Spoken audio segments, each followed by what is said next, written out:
शांती विजय साबळे. एक काळ असा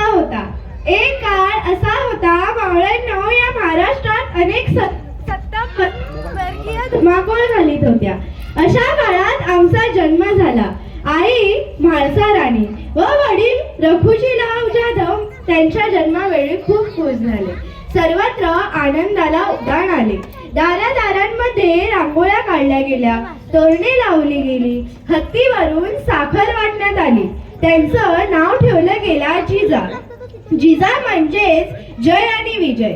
आजूबाजूला सरदारांची वर्दळ, युद्धाचे डावपेच, सल्ला मसलत, रयतेचे गाराणी, न्याय निवड तर नित्याचेच. हे असं होतं त्यांचं बालपण. ते युद्धकलाही शिकले होते. त्याचबरोबर मुलींची फौजही तयार केली होती.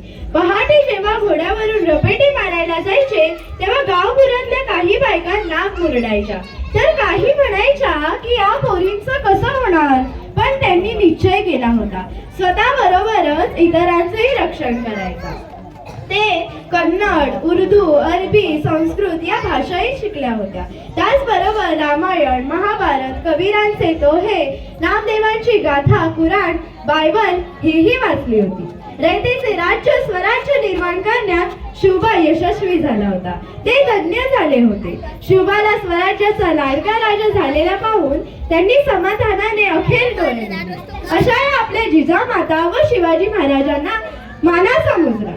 जय जिजाऊ, जय शिवराय. धन्यवाद.